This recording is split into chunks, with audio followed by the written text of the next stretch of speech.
Hello, and welcome to this week's episode of Talking Skritt. I'm your host, John, better known as Dale. We're on Yexpen. We have a fantastic show for you. NCSoft earnings report for Q3 2019, developing essence manipulation, and the upcoming Whisper in the Darkness episode gets a creepy trailer, and much more. But first, let me introduce you to my fellow hosts. He is a moderator over at MMO Champion and host of Zero to Hero on this very channel. With the trailer dropping for the new Living Saga to begin, it looks like we are going onward, deeper into the Shiver Peak Mountains, and it appears we will be dealing with the voices that have been whispering in our ears. Say hello to Jim.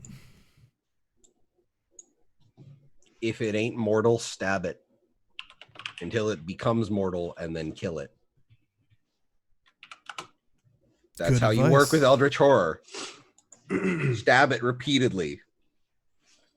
Sometimes with bullets, but we'll have to definitely talk about that, because wouldn't that be an interesting feature if you actually had to do that? Make sure the thing's dead, like it'll come back if... I honestly would have loved that in Ore if like bodies could get back up. But yeah, maybe even the use of the break bar for that or something. But anyway, we'll maybe talk all about that. He streams over on Twitch where he answers the age-old question. With the essence manipulation mastery, do you think one of the tiers will be to manipulate the essence of what it means to be a thief right on out of Tyria? Say hello to Age. Maybe. What's that one? Valor? Valor is a good one. No, isn't there like a BS tier? Yeah, because like you just don't deserve thief in this land. Is all thief profession gonna Cormier us? We got Cormier. I've become powerful, I'm moving on. Screw you all. Yeah. Also, Dale, I'm very disappointed that one of your intros didn't have the voices theme from Randy Orton. You could use that so well. Well, we don't have any theme. We don't have any pro wrestling. I hear the very first lines are I hear voices in my head. They counsel me. They understand. They talk to me. We don't have How do you on not a show that's like it's a pro, has a pro wrestler intro at Close Arley. It's an the roaring show. But he doesn't have a ramp to walk down to it. I mean, we'd have to invest in a stage and everything. Like, we could use the Metal Legion stage. There we go. Okay. We fight on that? Oh my god, I just got an idea for an event. Anyway.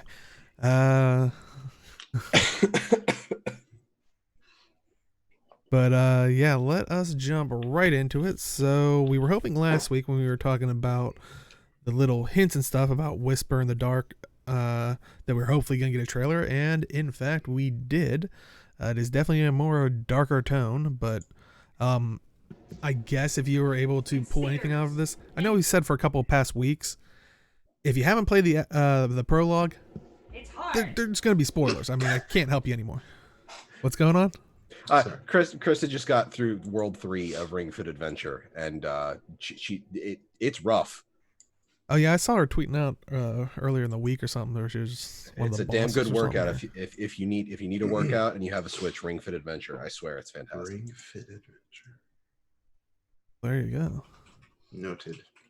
We had it's like almost like a promotional whisper in your ear, but what about a whisper of power and greatness? And that's what it sounds like in the new teaser trailer that dropped, which we'll be playing as we are talking here. But basically, the story behind it is an urgent message from Amora Soulkeeper summons you deeper into the far Shiver Peaks, where you and your allies must stand together against the storm. But the howling wind can make any light flicker, and the cold eats at every heart. In this desolation, the voice that rings truest is the one inside you. But yeah, as you can see there, we're getting the new map, Bajora Marches. I'm probably saying that wrong. I don't know. But as you can see, new masteries, but we'll get into all of that. I guess overall, let's talk about the tone of the... Do you like the direction the tone of the story is going? I mean, they hinted at it. They told us at the end of August that they were definitely going darker.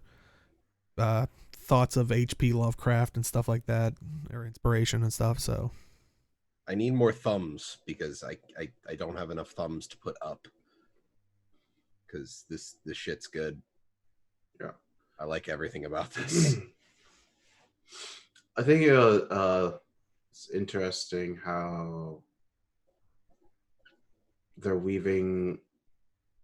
It's because they combined the strike mission bosses with the trailer, so I'm not sure which is part of the strike mission, which is the boss, like at that end with the giant colossal ice sculpture walking. Well, I'm pretty sure that's probably not going to be a strike mission, just because. I mean, I think on the guild chat they kind of went in further, which I think the strike missions. We'll get more into the ins and outs of it, but I think we're getting the upgraded version that we have from the previous one. And then 2 Kodan, because I remember one of the devs said like you could quickly see them, and you could definitely it was nice to know that. I was like, oh, that's one of the strike missions. And then I want to say, what was the other one? Because it was like, remember, it was a fallen Aberranth and was it Swanir? So I assume like one of the Aberranths, maybe. The well, if y'all are talking about the giant thing with the chains on it near the end, yeah, that definitely pretty looks sure like that's a a world boss, that or at at looks least like an a world event boss. of some sort. Yeah, there's the 2 Kodan. There's an upgraded version of the current strike mission, and then the Bone Skinner. Okay, what's the Bone Skin? Okay. And I think even on Guild Chat, they said that's the order that the rotation is in. So. Which I guess since we're hitting on that, we can talk about how the strike missions are going to work. Okay, they said Shaman, Icebrood Duo, and Bone Skinner. Okay. And the Shaman is basically the upgraded version of the one that we fought previously, because as you see, you're fighting, there's a Norn Icebrood. Yeah, there's a Norn person in the ice. Yeah, it's like there's like a hollow in his chest, and he's like standing there, which is really cool design. And basically how it's going to work is they're going to be on rotation. They're going to have the same reward structure, so it's not like you're going to miss out. Like, oh, I got to wait 3 weeks. The daily, I think, what is it? The daily reward for them is the same. Like, the unique reward for them isn't going to change. Yeah, and they did want to make sure, like I said, even though the one's being upgraded, when this goes live, there's the 3 that are going to be on rotation, so it's going to be one every 1 week, or is it every 2 weeks? I don't know if every 1 week it resets. So like Mondays. Okay, so whole cycle's 3 weeks. That'll be the featured strike mission, but you will be able to do the first version of the prologue. The prologue one, but they did say that one you will have to form a group. Like, it won't just be the open automatic forming one, because they even said at this point a lot of people are already just forming groups for it and not using the statement was the featured strike. Like they said, the featured strike missions is going to have the auto queue system. Chat's saying that's not true. No, they 100. They said that in guild chat, that the open join will be there for the new one. No, yes. The open join will be there for the new ones. I'm talking about the old one from the prologue, or the prologue. But they said that's you can still form DVD. a group for the prologue one if you so want to. But it's the slightly more slightly more challenging version of it. But we already know that like a lot of people still think it's fairly easy, which, to each their own. But yeah, but that's what they were referring to as the featured strike missions are going to be these 3 new ones, which is the upgraded version and the 2 ones that will rotate weekly, and that will have the feature of hot join, I guess, and then the forming a group. But yeah, from the little looks of it we got, because unfortunately Guild Chat, they didn't have any like new images or anything like that. It was just kind of just pure information. But I mean, from just the little glimpses you get to see from the trailer, which one do you gravitate towards the most? Bone Skinner. Wow, that was quick. I kind of want to do the Codan fight just because Chris Clayton was all not Chris Clayton. I can't remember the other guy's name. Scroll down through the notes. Well, first of all, there is no Chris Clayton. It's not Chris Clayton. It's Clayton Kisco. Clayton. See, this is the problem I have. Anyway, shush. That's why everyone makes me always say the names. Finally coming out.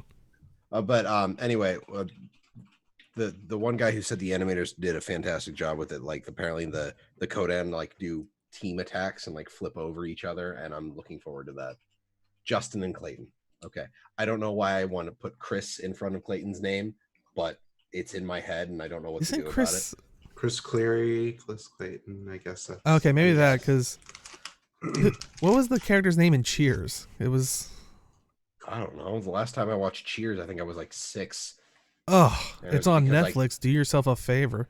Anyway, welcome to the Cheers podcast. But Cliff Clayton. Okay, maybe it's an amalgamation of that or something. But this clearly can't be the Cheers podcast because everybody doesn't know your name. Hey-o. Can I help you? But yeah,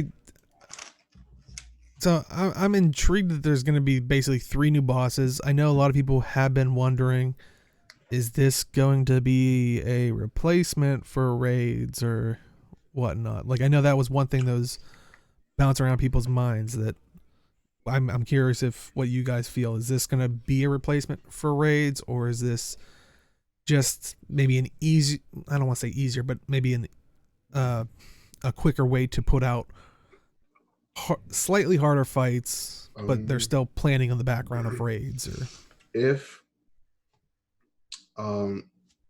they don't say anything and we go a year without raids, then yes. But right now I can't say because last raid was I don't remember when. Well, I want to say, wasn't it like June or something? I mean, the number of times Justin said, we want raids to be a stepping stone.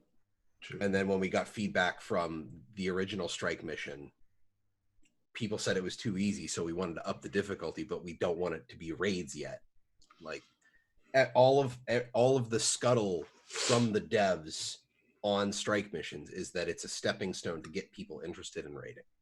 And I think that's what chat's saying. If done right, there'll be an introduction. And yeah, that was their goal from the very get-go with strike missions. And but it's just that's the worrying thing, is there was really no information on fractals or raids. But I guess since this is more akin to being the stepping stone to raids.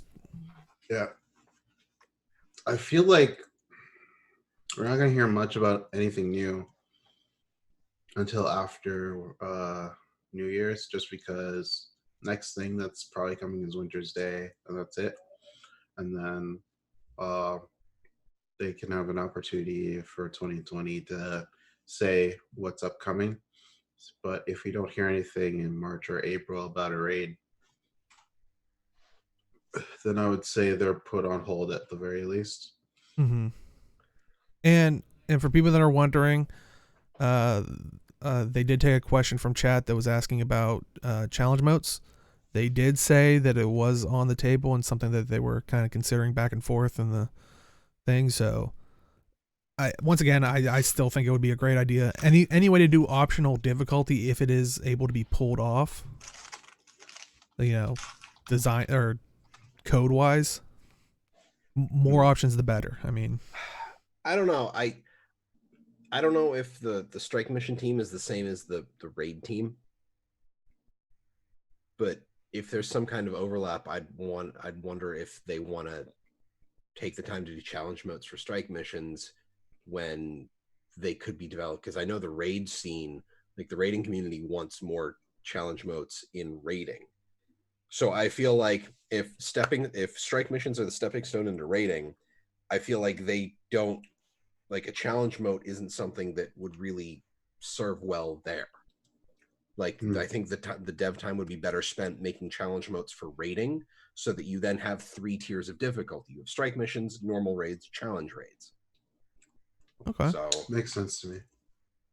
Because then, like, what's the difficulty level of challenge mode strike missions? Especially if they're still considering like the hot join strike missions. You don't want someone to accidentally trigger a challenge mode in a hot. Well, join, I would imagine if those are, since the mechanics are, because isn't the hot join one still easier than the organized group one? I would imagine that wouldn't be in there, but once again, don't know the limitations of the systems or anything like that. But I don't know. I kind of agree with Milthanis. I think challenge mode for raids just is much better. Yeah, it does make sense when he explained it like that, especially if this is going to be the stepping stone type thing. It would be weird to have a stepping stone with multiple tinier steps in between. Like it would be one of those weird things of, like, for example, if they did do challenge modes in strike missions, it's like if we had the prologue one, it would be like prologue was difficulty 1, but these ones might be difficulty 1.5 or something.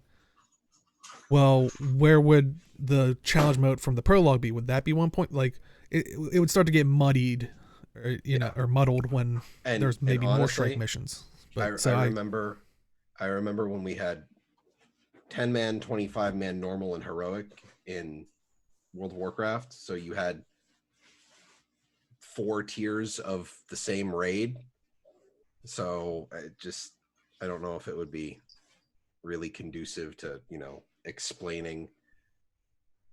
I don't know if it would be particularly conducive to explaining, oh, this is where you start. Oh, wait, there's like 80 bajillion more difficulty levels to go through. So. And Chaz bring up a good point. One thing I was going to probably kind of cap it on was, I wouldn't mind the way you were describing, Jim, as long as raids were able to be put out decently at a regular pace, along the lines, because so far they've been able to do the strike missions how early they've been planned out. It looks like they're all in the same spot from like the looks of it, so it's not like they have to design a whole entire map type, a map that creates a story going through it.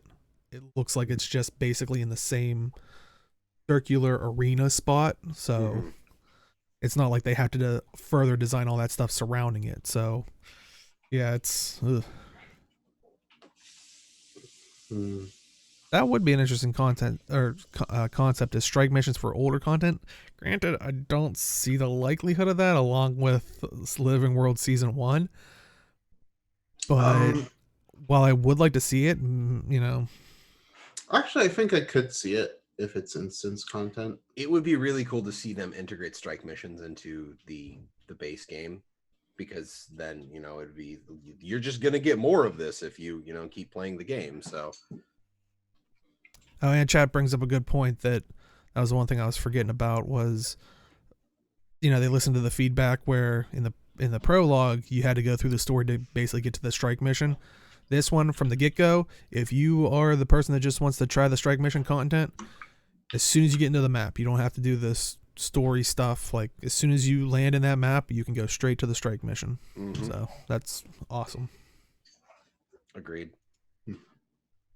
But let's talk a little bit about some of the other stuff that's dropping in the living story. But here's some screens from the episode page, and the map looks gorgeous. Just that the scenery shots. Yeah, and the way they describe it is a lonely land swept by blizzards and infested with creeping terrors. Jorah's Keep, maybe the only refuge from the storm, if it can stand. So that'd be kind of interesting if there's almost like a tower defense like type thing, almost along those lines of what we've seen in Silver Waste, but like where the fort can get destroyed, but maybe there's parts where you can rebuild it, or I would love that because or just like maybe one of the Silver Wastes. Yeah. I kind of like the Diablo feel to it. Yeah. Now the Diablo 1, 2, or 3 feel. 2. I'll say if you want to take your Dreamer Bow, you can bring the Diablo 3 feel. Don't say 2. Look, if we're going for a Diablo 3 field, I want the pony farm. Like I want the super saturated, like acid trip hellscape. So everybody wants the Diablo Immortal feel, which is the look. version. We don't have phones on this show, so nobody has a phone. Yeah, there's no phones in Tyria. There's just communication devices that only Timey can annoy you with. You know, actually, are those like earpieces or something? I forgot what they were. I remember they described the communication. It's like an earpiece or something. I forgot what it's called though. Are you saying you want to play Tyria Immortal on your earpiece as a mini game? It was just a random thought. I forgot.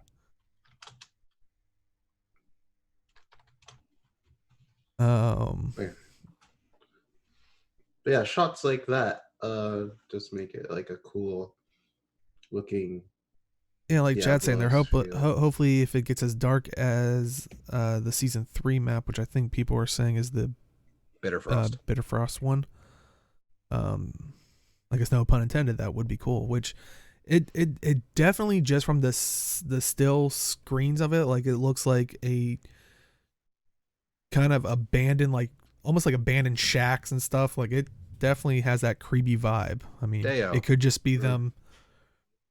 Really, no pun intended. Who are you, and what have you done with Deo? All right, I'm sorry. I'll chill. It's not good. Anywho, Killian brings up that it feels kind of Skyrim-ish. So I can see that. Yeah, I can get that. Well, I mean, to be fair, the Norn are kind of the Nordic,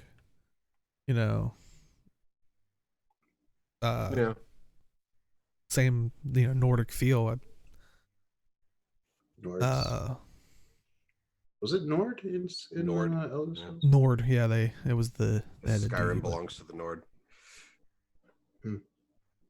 But I'm trying to think. I'm trying to remember Skyrim. I mean, with Skyrim, they had the dragons flying around, but I wouldn't say. I'm trying to think how much of a dark story did it have, besides you're the special guy born under the star and you're saving the world type thing.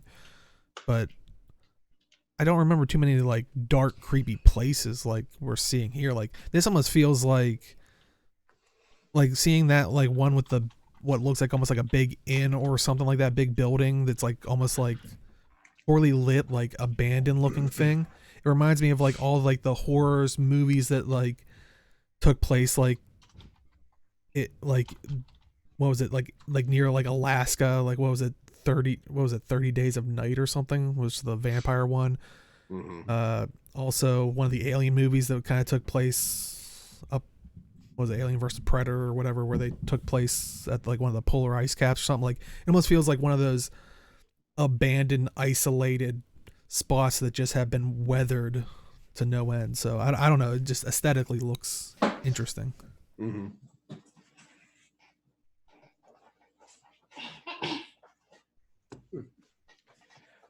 I mean, to be fair, Chad, I won't lie. When I switch between like ESO and sometimes this and back and forth, sometimes I'll slip out and say like Norns when I'm talking about Nords or something like that. So, I mean, it took me how long to stop calling thieves rogues after transitioning to Guild Wars 2 after playing WoW for so long.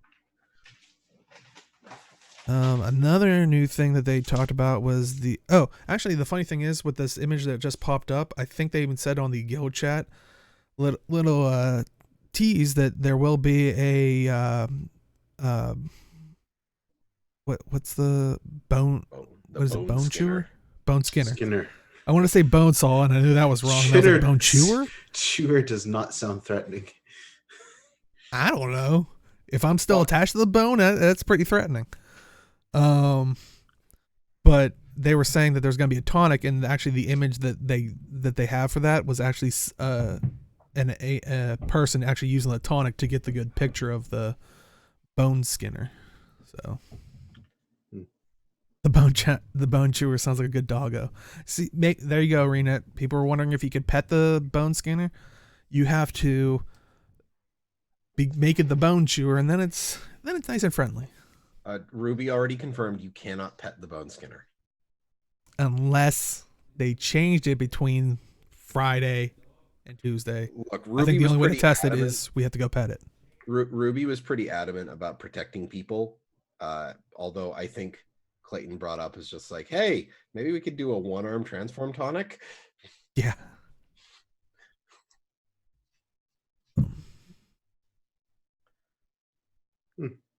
And I would say there are some rewards, but with some of the rewards they were talking about was the upgraded ancient boreal weapons, which I think you're seeing right there. They did say during the guild chat that it's going to have tier 1 and tier 2 versions. The tier 1, they said, basically as you're going through the story and probably playing on the map a little bit, you'll be able to get enough currency for the tier 1 stuff. And then through tier 2, I think they're looking more towards the collections. And I think you were saying, Jim, the recipes and stuff to go. There is for a more slightly elaborate, but not as heavy. But from what they from the attitude on guild chat, they wanted to make it easier than previous crafting setups. So I don't think getting the ancient boreal tier 1 and tier 2 sets is going to be as big of a slog. Yeah, because astral weapons are a slog. It's still a slog. If you haven't been, oof, yeah, but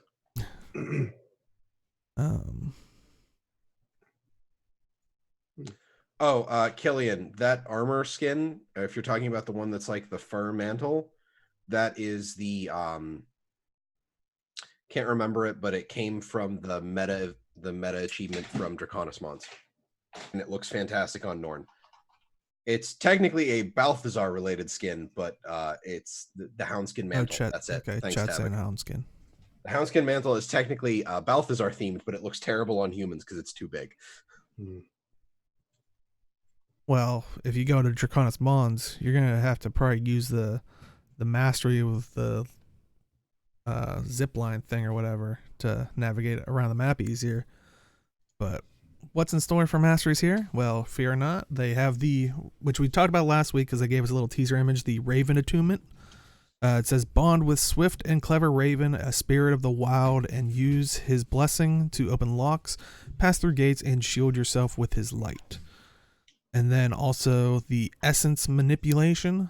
Basically learn to collect the essences of resilience, valor, and vigilance. Then target enemies' weaknesses and hit them where it hurts. You'll first need to unlock the second tier of the Raven Attunement Mastery track. So, yeah, and on top of all this, I know a lot of people were wondering, they did announce on the guild chat that the Icebrood Saga will have its own mastery points. So you won't be using POF. So if you were hoping for that, sorry to disappoint. Killian, those are from the strike mission from the prologue. That's where the Evan shoulders drop from. However, the new masteries, okay, so basically, guys, this is an expansion. I mean, they did say they want to bring expansion-like features, and I think this is the first step in showing that they are doing that. Literally, the only thing we're not getting is new elite specs, which, quite frankly, the game isn't ready for balance-wise. So we're getting start of the new story chapter. I would also argue yet. I mean, we don't know. They are on the table, the great expansive table, but we're getting a new story arc dealing with new shit. There's a new mood. They changed the one thing. The Norn, the character in the trailer who has the Houndskin mantle, that's the commander stand-in. So they changed the commander stand-in for the chapter, which honestly, that strikes me as like, hey, this is a huge new chapter in the story. So we've got new mastery points, which the only time we've changed mastery points is expansion previously. So and I do want to stress, I saw chat saying excited, but that I said yet. There was no hint at them saying nothing yet or anything. That's just me saying that we, when we just had the prologue, everybody was like, there's no features, there's nothing. Why are they considering this like an expansion? And we constantly were saying, I mean, you just gotta wait. Like, they decided to take the stance of not saying this is what's gonna happen throughout the whole saga. They're trying to show us have excitement, which leads to just people not knowing. So that is one of those things that we see in expansions. So there is a possibility, but just no guarantee of anything. And to be honest, I'd rather have this than an expansion, because an expansion would require a long trough of nothing in order for them to build up features to call it an expansion. So I'd rather do this. Yeah, basically what it seems like they're doing is bit by bit. So but back to the original topic, we were talking about the masteries. I kind of dig the fact that the Raven attunement is the stepping stone to essence manipulation. So you have to like do one and then you open up more, and then they've also said they're going to expand upon all of it as things go on.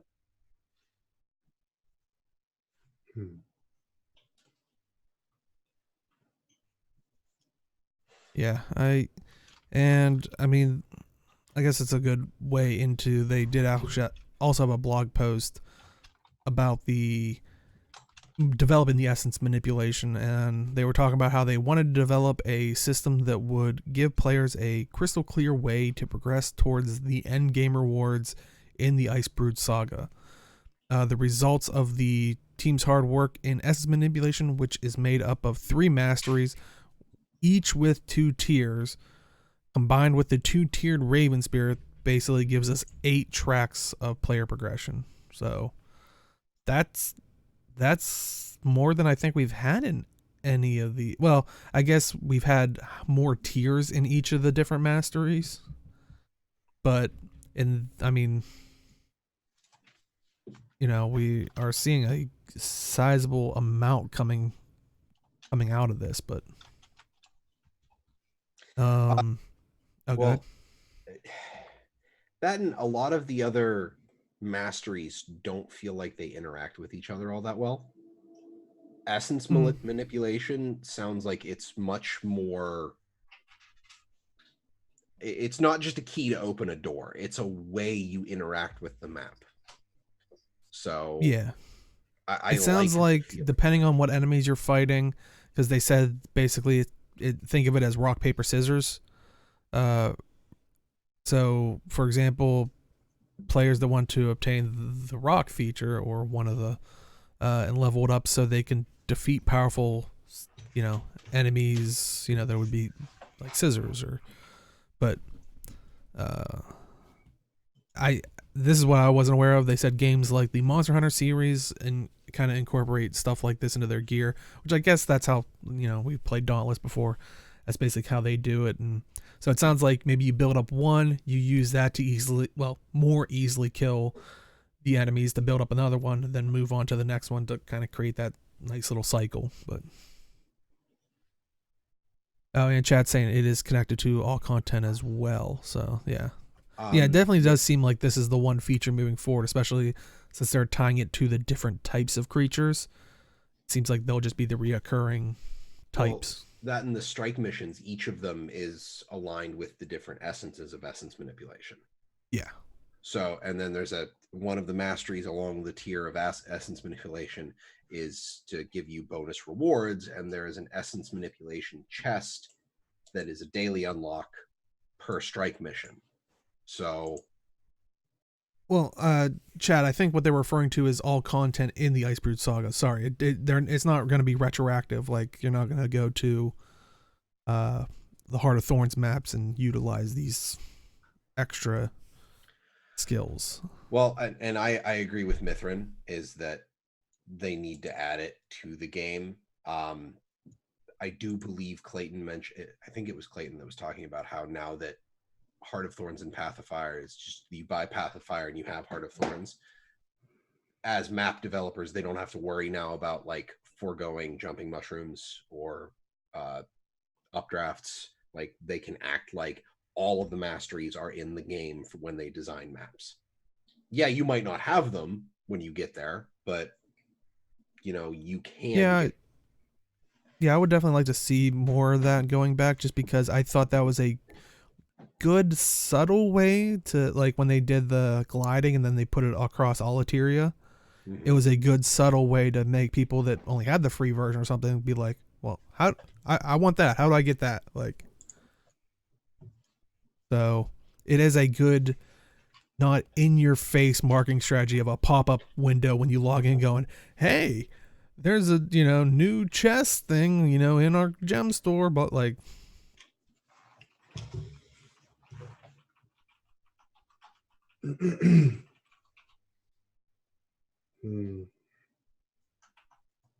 but yeah, so I just don't really see this one necessarily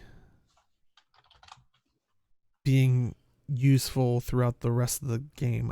I mean, would they want to go back to every map and No, you're not going to. well, but would they want to go back to every map and progress it that way? Where I don't think they will.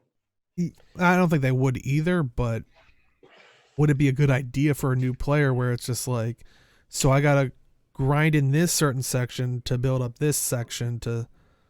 It would have been cool from the start, but it doesn't make sense to put it in older maps just because people who are new to the game don't have this essence manipulation from the get-go, so they don't have the advantage of like fighting hard these opponents that like essence manipulation. Yeah, it doesn't make too much sense because the enemies are designed with the expectation that you will eventually build up the mastery and use it to fight against the enemies that are weak against a given thing.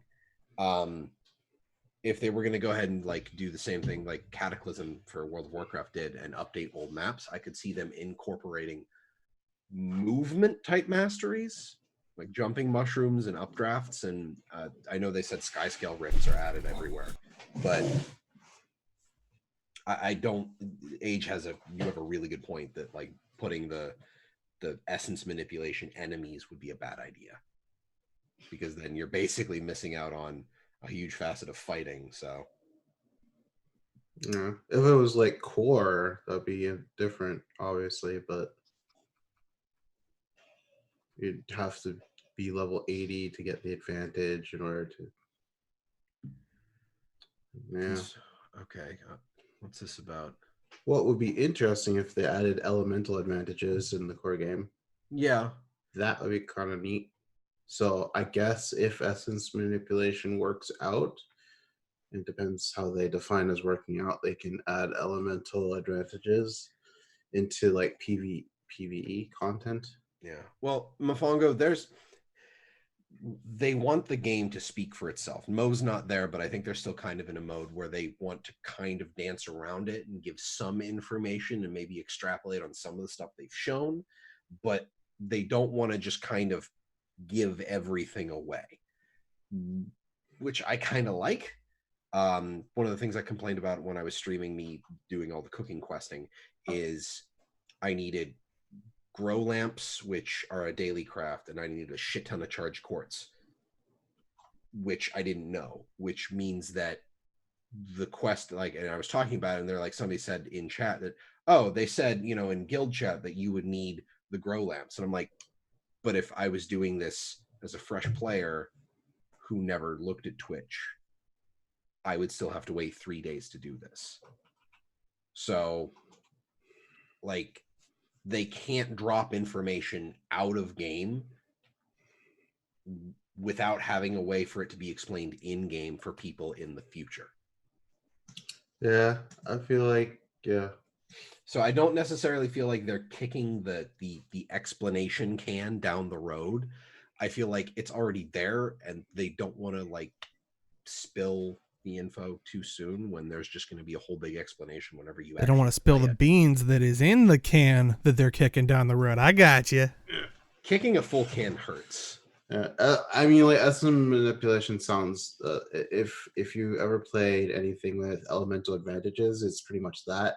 So like Monster Hunter Dauntless, where you have armor, like so against a fire enemy, you would wear fire armor to gain extra resistance, but you would use an ice weapon in order to do extra damage.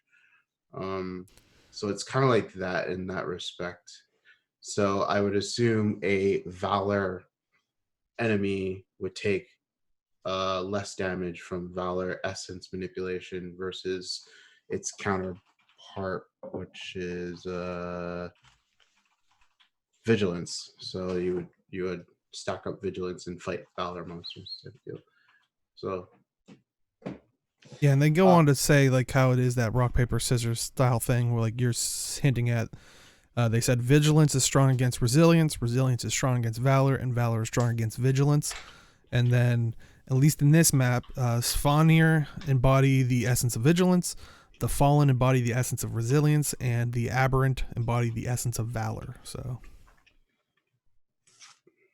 and basically how you do that is once you unlock the essence things, you basically have essence orbs that drop from the enemies when you kill them, and then picking up the orb grants a temporary enhancement that stacks with benefits based off of the Masteries second tier, which they said Vigilance, you gain 5 seconds of Fury and 15% endurance regeneration and 4 seconds of swiftness. Resilience will gain you 10 seconds of might, 400 health, and 4 seconds of swiftness. And Valor, you gain 3 seconds of quickness and 4 seconds of swiftness.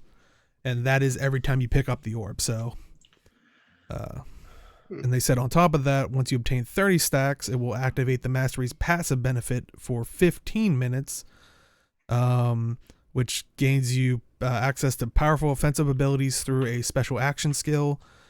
And so, for example, Vigilance, you gain a 33% chance to steal life on critical hits to fallen enemies.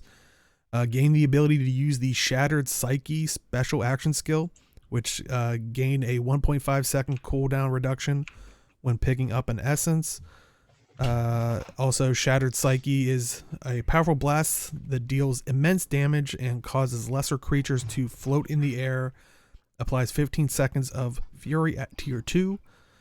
For Resilience, you gain a 30% duration reduction from conditions from aberrant creatures.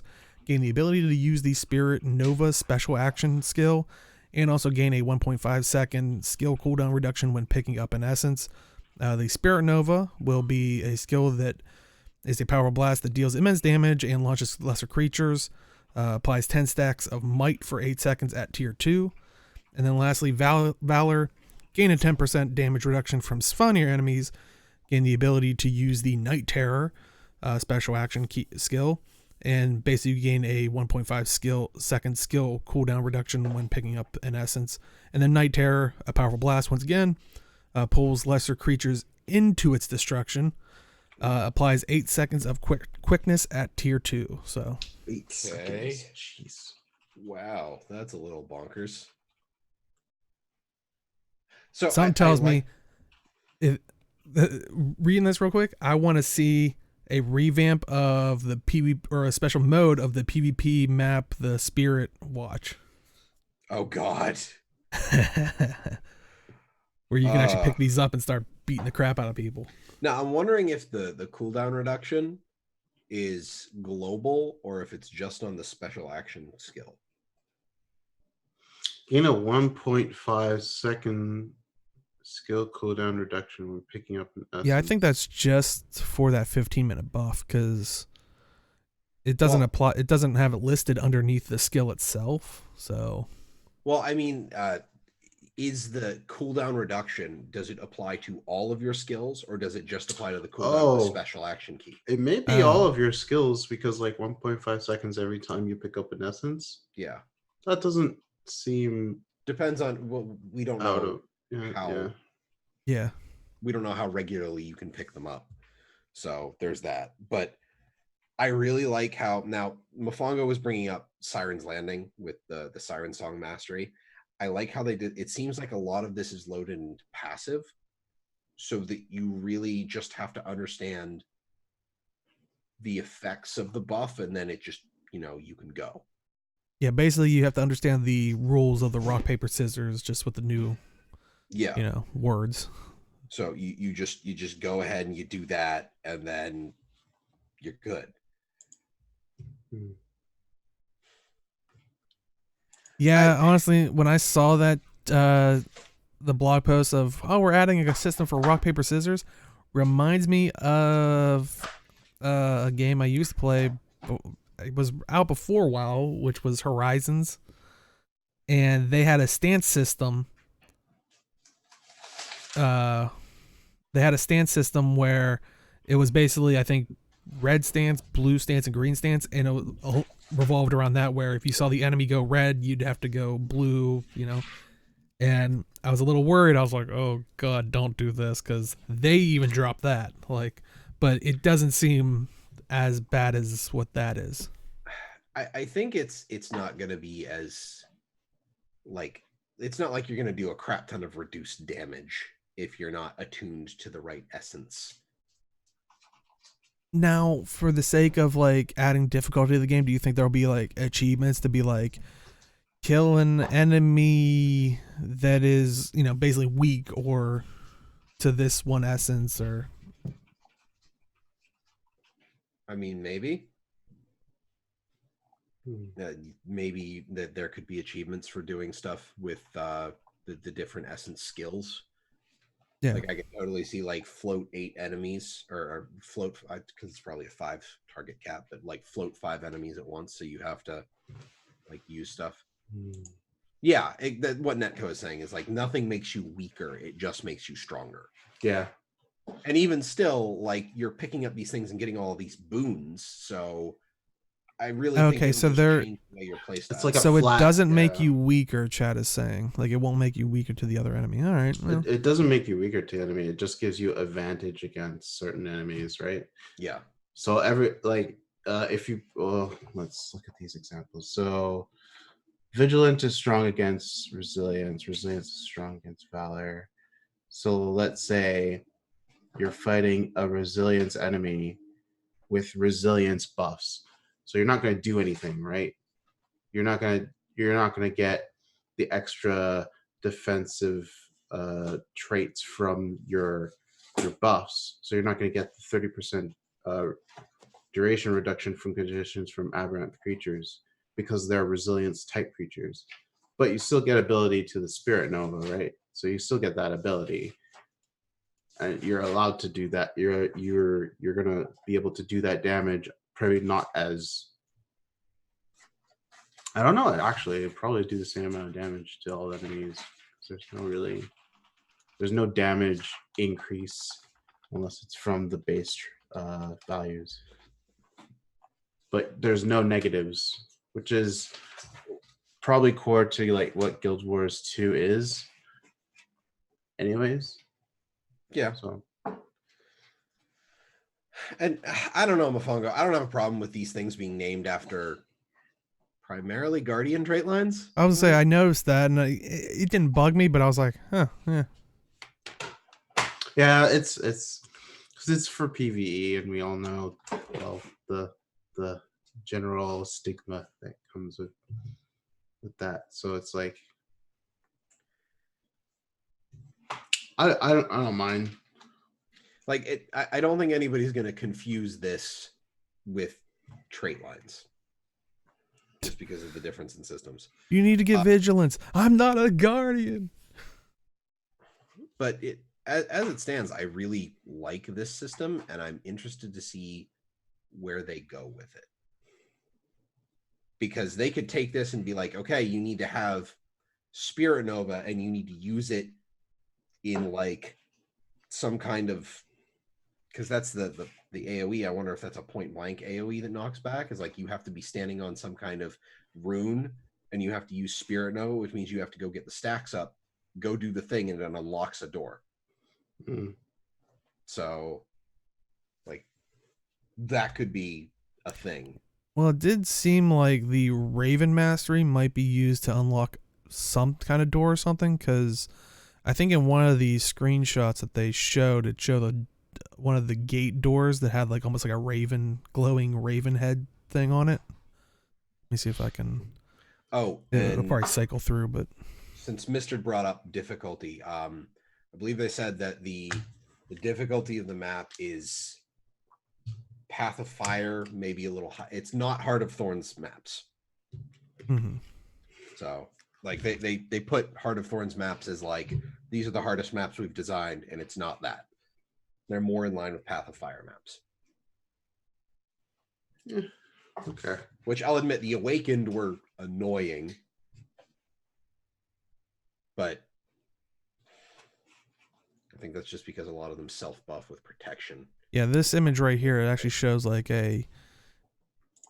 almost like a glyph looking thing on a rock face that, so maybe, and it looks like a raven's head, which, but I don't know, any like final thoughts on the essence manipulation, or basically just this update in general? Are you guys pumped for it? And I'm looking forward to it. Yeah, it's more than I thought that they would add. It's definitely more, well, with the exception of a legendary weapon, it's more than they've usually added to a story episode. I think what a lot of people are looking for is two things. It's more of the story itself and how it's going to play out, because I think prologue was actually really good, because I for one enjoyed the character development in that episode. And the second, I think they came out swinging with the prologue, and yeah, hopefully it looks like from the trailer that they're carrying through. I mean, we'll know, come this time next week. But and the second thing that I think people are looking for is kind of the repeatability until the next episode. Like, will this content keep you busy? Like, will the map keep you busy? Will the gathering the weapons keep you busy? Will maxing out your mastery, all that stuff until the next episode or next piece of content lands, which is probably Winter's Day anyway. So, but I think it gives you, I think it'll help people get a good indication how they feel about the story and the content that they're getting. Especially the strike missions, I think, will be good too, because it's the next tier from the prologue, so that will give an indication of how ArenaNet wants to progress the strike mission difficulty as well. Is there more about this comment being fun enough to repeat? Yeah, technically, like, everyone has their different. I was gonna say there's a different level of fun for everyone. Yeah, Fun's different. Yeah, exactly. So it's like, like, for example, I like grinding a lot for legendaries. There's no legendaries for me this time, but I could go for the weapons or something like that.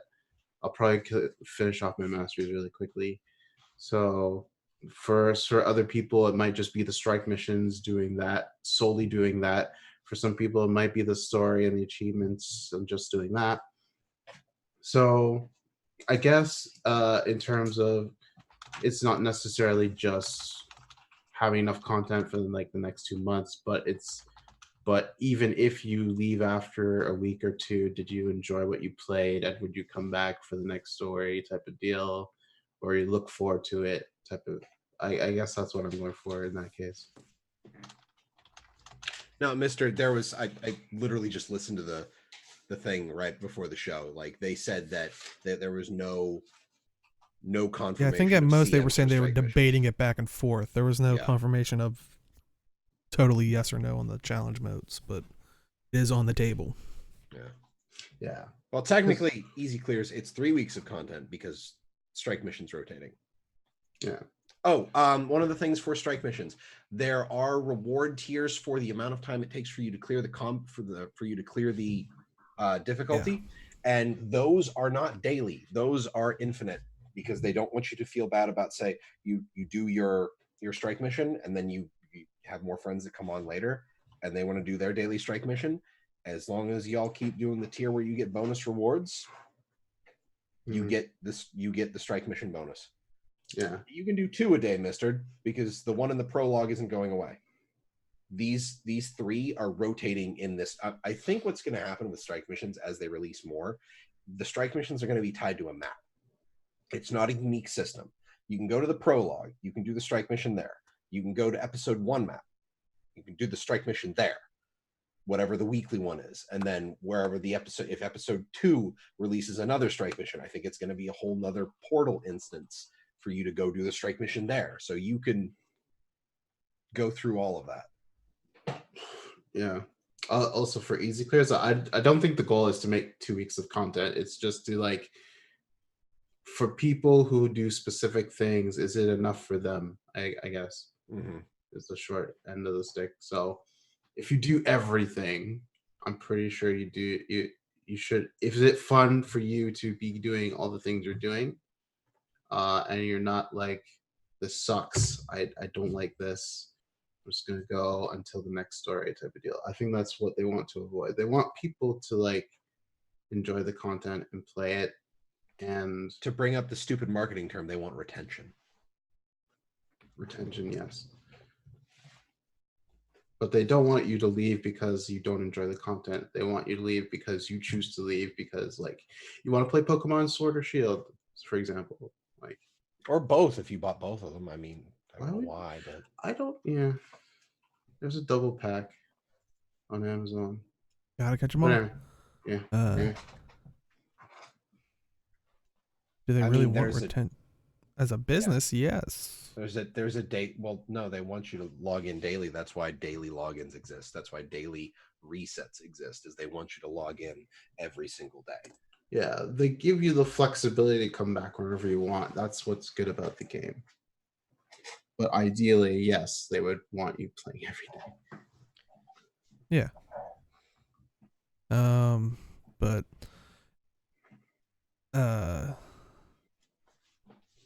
that's all I got. I'm sorry. Okay. But you were talking about the great marketing lingo and stuff. Hold on to that for a bit, because I gave it to him. Another thing that came out this past week was the earnings report. Basically, what I think I said last time, it's kind of like your grades in high school or your grades in school. Every quarter come around, we all see them and we're like, yeah, you're slacking, or hey, you did good in this class. So let's see how they measured up. Do remember that since it is Q3, it is taking place roughly, what would it be, like July, August, and September, I would imagine. So, but yeah, you see the earnings report. I think the events that would be covered in Q3 would be the Festival of Four Winds, the Anniversary Sale, also the Cooking 500, the Icebrood Saga announcement, and also at the tail end, the Icebrood Saga prologue, which was bound by blood. July, August, and September is Q3. Okay. And they did say that there is nothing in the QA section about GW2, but they did clarify the capital investment into NCSoft West. But I don't know, you gotta see there, it is still taking a dip, but I think I would have to go back and look at the steadiness of it, because I would say it's a little bit more steady than what we normally see with in between times. Because yeah, of course we're not going to see the big jump up that we normally have in, like, when there's an expansion announcement that you tend to see in most games. But if it can maintain a somewhat steadiness, I think that's more important to them in the sense, just because it's more of a secure, like, they know what they're getting each time, so they can plan better, rather than, oh, we're gonna get a big jump here because of the expansion, and then it's gonna just drop off. I mean, like we said in the past, so you see it with WoW, you see it with that stuff, that it constantly just drops down further and trickles down, then goes back up for an expansion. Whereas this has the announcement of they're moving away from expansions, and we don't see the jump up, of course, because there wasn't really a box price to purchase. But true, as an investor, you want to see growth, but this also, that amount isn't that much of a hindrance. You want to see stability, you want to see reliance, and then work on growth. See, my problem is I'm about to go into a rant that makes me sound like all of my communist friends on Twitter, because investors always want to see growth. They want to see infinite growth. They want to see growth forever because they never want to lose money. But infinite growth isn't a thing that can happen. You can't. Like, games are a limited market. The only way to turn the only way to have unlimited growth with Guild Wars 2 is if we somehow got every single person on the planet to play it regularly and invest money in it regularly. And even then, that's not possible. Yeah, it's not possible. But even then, you'd see a fall off in growth because everyone's already playing it. Yeah. I think, you will take my logic and like it, Pat. And you're in chat saying their favorite games are not providing them any earnings. All these games listed, that's their earnings.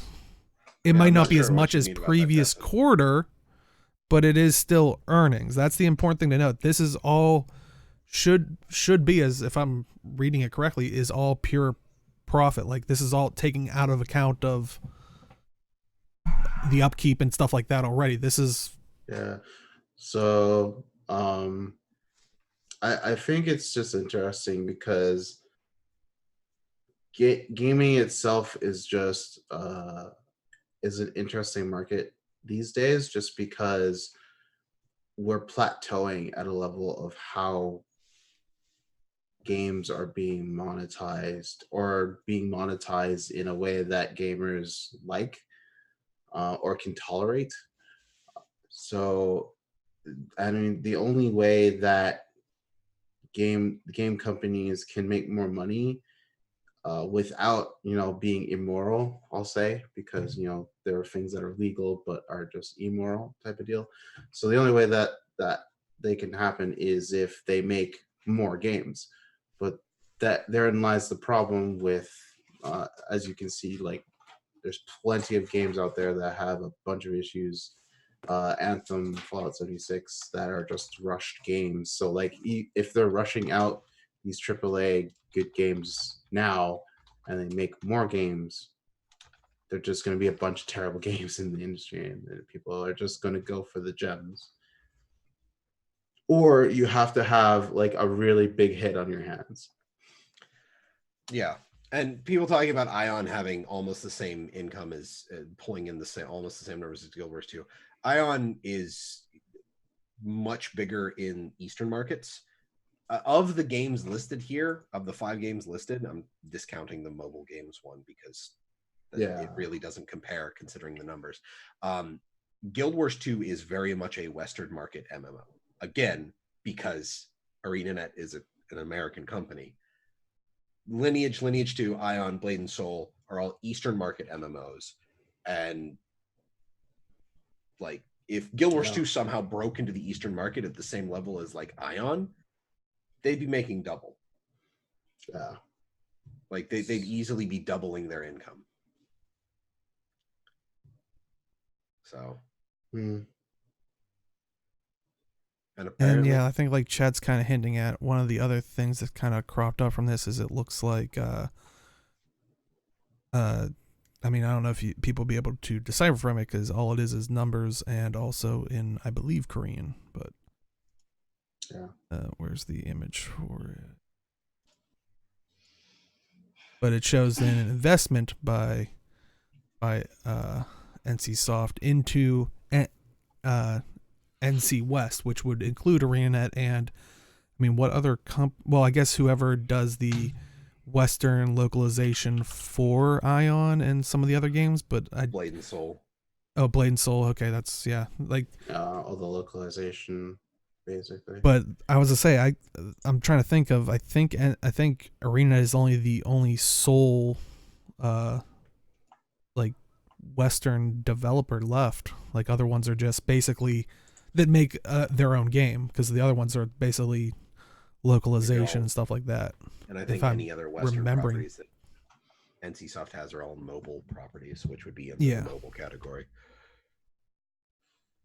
Yeah, true. There could be some mobile developers that are so. Well, QED, we've talked about it, and we've all talked about how GW2 could easily transition to console with the battle camera, the way they added it. So, oh, I could play Lineage 2 for free now? Apparently. Don't do it. I might do that. I know, going back to the comment the chat said, everything I'm looking at the report now, everything I'm seeing still only says earnings and not revenue, but because they do say it's unaudited and stuff like that, so there's still variation if governments I'd wonder if this is gross or if this is net profit. That I been trying to scroll through it to see it, but reporting on revenue from anything done in China is weird. So so it's just, if anything at all, it's pretty much would be standardized across the board for them. So I don't think there'd be any real hit to the way these bars fall, like overall from reporting from China. I was gonna say, as I'm looking at all those games, I think out of all of them, Guild Wars 2 is the one that doesn't really get close to that pay to win tactic, more so than like the other games. So, which is a more acceptable thing in the Eastern market, because people are willing to spend their money that way. Well, but just because it's accepted doesn't mean it's a good thing. But no, but I'm just saying that could be the reason why. Because I'm like, everybody's surprised that like Ion and Blade and Soul, which I think have, like we were saying, a much more bigger presence in the Eastern market, where that's acceptable. So that's where you're seeing a higher revenue, because it's not just cosmetic and convenience. Mm-hmm. Yeah.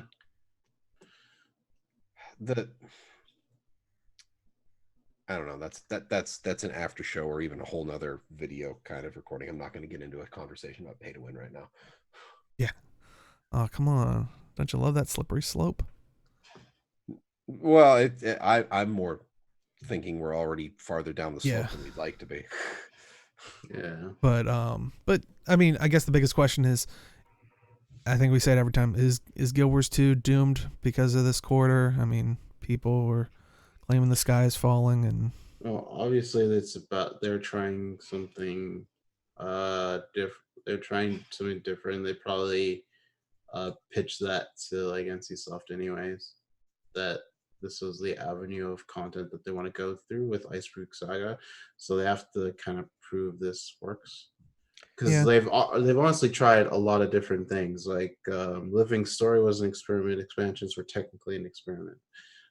This is an experiment as well. So it's about how they're going to deliver content in a way. And this one might be take a second to pay off, because like we said, when people were looking at the prologue, they're like, there's no features, this is going to be crap, this whole thing. And we're like, I mean, we're not even into the Living Story, the actual season yet. And like we said before, it really does seem like they're coming out swinging with expansion-like features with the Mastery system and stuff like that.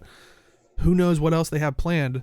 And I think that was one of the biggest hindrances from the announcement thing. Was I think I even said it on one of the shows, was I would have liked to have seen like one little scene, which I don't even know if they had it that far planned, but one scene where they're like, by the end of the Icebrood Saga, your character will be doing this kind of crazy stuff, and have a montage of showing like skills, maybe even a hint at a new elite spec, whatever they had planned, like a little hint at like all this stuff that you're going to have that you don't have currently, to show that there is going to be this big change like we've had in the other expansions. But now Carnifex, that's not their fault. That's the player base's fault.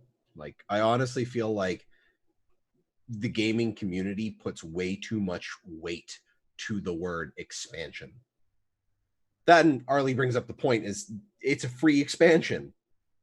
If you no, like if you play, if you like, let's say an expansion lasts for 6 months, if people spend in the gem store that much and more, then it's worth it.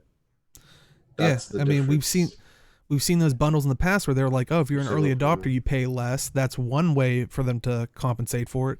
Or just like Age is saying, this is getting people to log in on a regular basis, which means you're in front of the gem store a little bit longer, which means your increased likelihood to buy something is more than what it would be if it was just here's an expansion that will last maybe 2 or 3 months because you have it all there right then and there. And then, like other games, we'll see in a couple months with a little thing. But yeah, I would much rather them keep doing stuff like this and earn a steady income, because the giant seesawing of saving stuff up to put out an expansion, getting a huge, yeah, Carnifex, it's bad marketing because it leads to content drought and then people drop off, and in a free to play game that is bad. it expansions for Guild Wars 2 has been interesting, just in terms of I think, because if you look at Hot, if they did they put out content and then they had to rework it for like the next 6 months. But technically, if they the 6 months, that the end of the result of the 6 months, if that was in Hot, I think Hot would have been a successful expansion. And then Path of Fire was going kind of back to its roots type of deal. And I think people enjoyed that, but it didn't really hold on to me as much as Hot did. So like it's what expansions do is that they do a burst of income, but then people drop off. So yes, I guess like in a way it's good because like you get an influx of cash, but it's not sustainable as what they're doing now. yeah, I mean, There's I, pros and cons to it yeah, there's essentially. pros and cons to both sides, but to address like chat's statement of they'd like to see more new stuff instead of every 3 months, festivals aren't really doing it for them. I mean, Yeah, you they don't did have to put intertwine the festivals. festivals in there, but I mean, literally what's coming out Tuesday isn't recycled content. The other thing that kills it for me is other MMOs. You're lucky if you get releases every 6 months. The seasons, the living story system for Guild Wars 2 is the most steady content I've seen in an MMO in my entire gaming career. I don't know if career is a good word As for it. far as I've seen, it's like ESO has like 4 content releases a year, I think. Like big ones.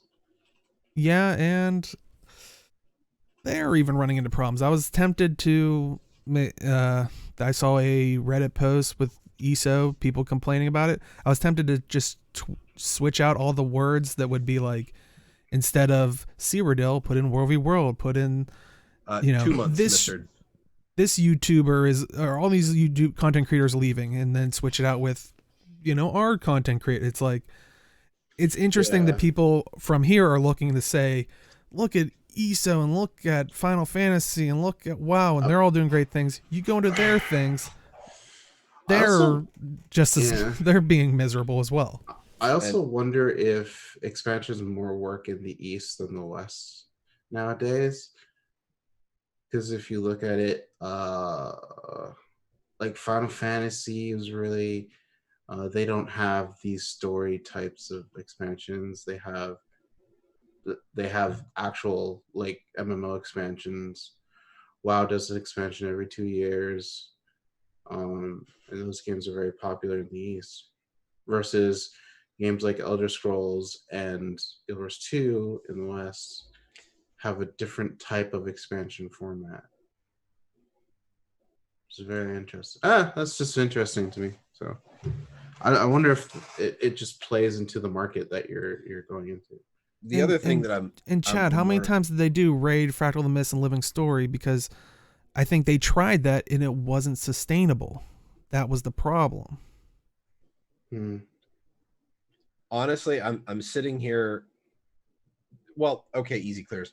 The thing is, they did the restructuring of the teams after the layoffs. That is going to cause a trough in content just because people need to get back up to speed on creating stuff. They had a bunch of shuffling with Mo leaving and Z stepping up to fill Mo's place, and then new people getting moved up. Howdy, Sin. But there is going to be a break in stuff. I'm hoping they decoupled Fractal and Raid development from Living Story development. Hoping. We haven't heard anything about it, but when they're like, yeah, strike missions are a stepping stone to raids, I assume that raid development is still a thing. Yeah, hopefully they're not using that as Yeah. Yeah, to clarify, for my stance on raids, I hope they're still doing raids in addition to strike missions.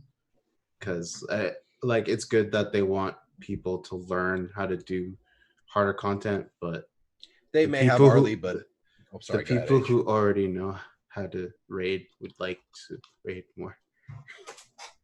Yeah, and Arlie brings up that they said they decoupled fractals and raids from Living Story a while ago, but since I often miss out on the guild chats because they're while I'm at work. I want to say at the beginning of the year or something, or they mentioned that or something that they're good because strike missions aren't good because they are good for raids. They're good for learning how to raid. They're good because they're repeatable, and I think that's kind of one of the main problems with raids is just that there's no CM mode for most of them to be repeatable. But I honestly we're devolving into another rabbit hole conversation here that's post show and other things. So yeah, really I mean, definitely, and we're not going to sit here and say everything's perfect in Guild Wars 2. I mean, we look at our past shows. Definitely not. Wow. Would you like a list? But then I also, that's why I bring up the argument of show me a perfect game, because that don't exist. And no one say Death Stranding. I've heard it's a really good movie. Fortnite. Wait, I'm pretty sure I can think of one. So good they built a store around it. The Last of Us. Pokemon Shield? No, because they can't even have all the Pokemon in it. They dug their own grave. I like this game. WoW Classic. Yeah. So good that originally they wanted to get past it real quick. So good that they were even surprised how many people wanted it. The Last of Us is the perfect game. Why are they making a 2 if it's The Last of Us? Huh? Because they're just... You can't make a... It's the same game. They're extending the awesomeness. I don't know. Have you okay, we're really divulging into Planet Zoo. I haven't played it, but I heard people like it. Not my cup of tea, but kind of along the lines of I know a lot of people made the jump to the rating stuff, which makes sense. But unfortunately, Crystal Reed is actually left ArenaNet at this point. She put out on Twitter, after a good 9-year run, she has decided to make a career change. And today, which I want to say I forget the exact day, but it was this week. Yeah. She started as the narrative department manager at Bungie, and she's super stoked to work with the team. So I know a lot of people that were excited to say they can't wait to see what she'll be bringing, especially as a narrative department manager. So, definitely can't wait to see what she has in store over at Bungie. And sad to see her go, but excited to see what crazy stuff she can come up with. For people that aren't familiar, around Hot, she was kind of one of the driving forces, kind of one of the faces of the raid team and stuff like that. I think when she left, she was a one of the department managers. I forget the exact title, but yeah. But I think that's the important thing, is a lot of people leapt to the conclusion of, oh, this is a disaster for raids, which she actually went on Reddit and actually said, basically was saying like, oh, I'm going to jump in and make one last comment, quick comment before the account gets abandoned. But she did say, thanks for all the nice comments. Really heartwarming, to show so much love from the player base. There's, loads of amazing memories, but one thing that I think is important is she does state that she moved out of creative development over 2 years ago, and that is one reason why she hasn't really had much to say on those, on Reddit or any, in the forums or anything. She was just to help you out. She was a design manager, starting August 2017 till this month. So she transitioned from a design lead to a design manager, which I'm sure, because I know a lot of people were saying like, oh, this is a disaster for raids. I mean, I don't know how it sounds from the sounds of it. For the past 2 years, she hasn't really been working on like building the raid thing. She's been more of a manager of directions and stuff like that at most. So while I don't want to discredit her for anything, I mean, she did amazing work leading up to it. And like I said, I honestly can't wait to see, like, I know a lot of people are jumping to the conclusion of she's maybe working on Destiny 2 stuff, but who knows what Bungie might else be working on, but can't wait. Honestly, I can't wait to see what it is. Yeah.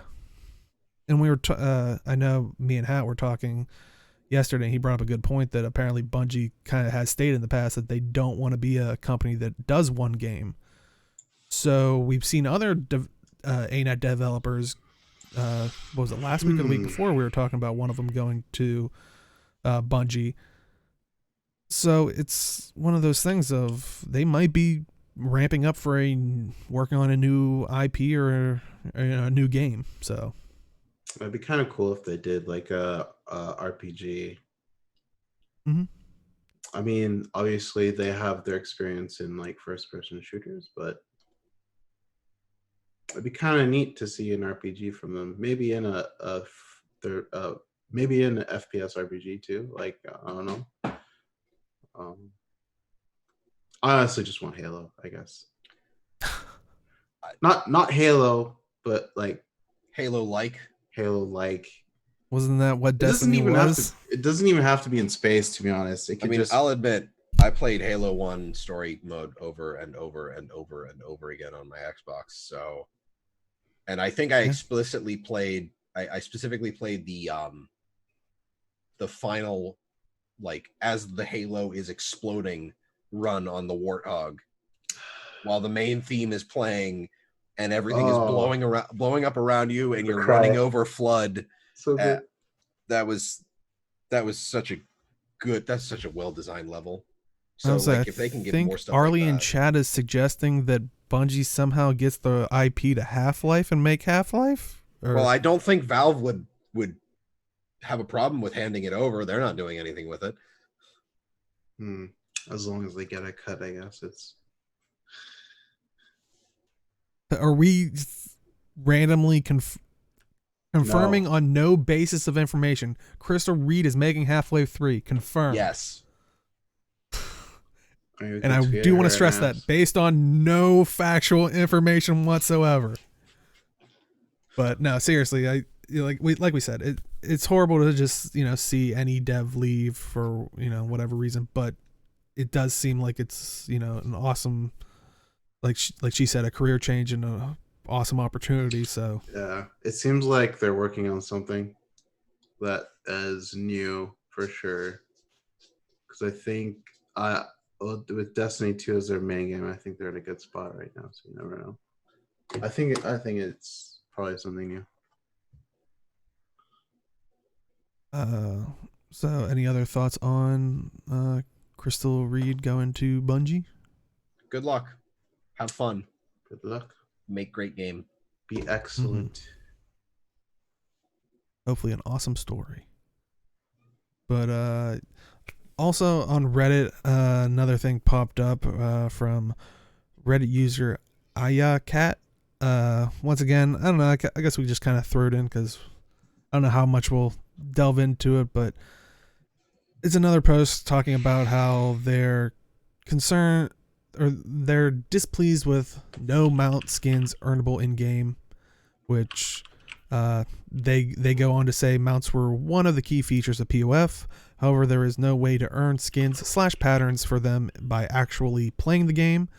They do understand that currency conversion could be used, gold to gems. However, that for them doesn't seem very practical. Which I never like having an open discussion and saying, well, don't count this at this legitimate avenue. Like, it's like, well, then clearly you're just trying to guide your own narrative. I mean, remember when Deo said there are things we have problems with in the game?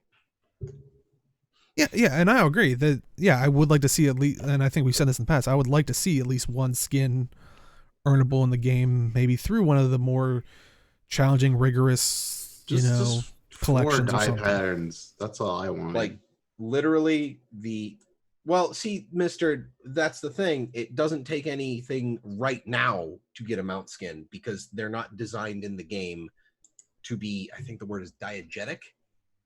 Like, it's in the game, like the storytelling is in the game kind of thing for acquiring a mount skin. For the mount, yeah. So my original thought is just, even if it's just one skin, when you complete the mastery track for that mount, you unlock a collection that you go do a thing. Like the Warclaw. And you get an armored version of the mount that has 4 die channels. Yeah. And I'd be fine with that. Kitten Theory also brings up a fantastic point too. Legendary mounts. Yeah, like they're just basically saying, they don't care if it's a grind or something. People dislike the sky scale grind. Make it like something like that or even more intense because it is an optional thing. And you know what? I don't think it'll happen with mounts, but maybe with the mentality going forward, like they were saying, with the boreal weapons that were coming in, they said they wanted the tier 1s to be fairly easily attainable, and then there was going to be some kind of jumping through hoops type thing leading up to it. Which is fine. Yeah. Which is the Sky Scale collection. Skin. Whoever decided that charged quartz was a requirement for it can jump in a fire. They don't have to die in it, but just stand in it for like 5 seconds and jump out.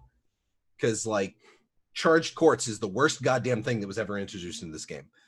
I have a lot of it if you want some. Make me sky scale food, please. I'll provide the rest of it. I'll provide all of the crafting materials for it. Sure. I know a lot of chat is saying they don't mind the sky scale, but like I said, when the sky scale thing was happening, there was a lot of people that disliked it, and I'm insinuating the time investment for that skin, or even more so, especially if it is going to be an earnable in-game one. Not saying that I do know the sky scale is a different mount. I'm just saying a collection of that nature. It took me.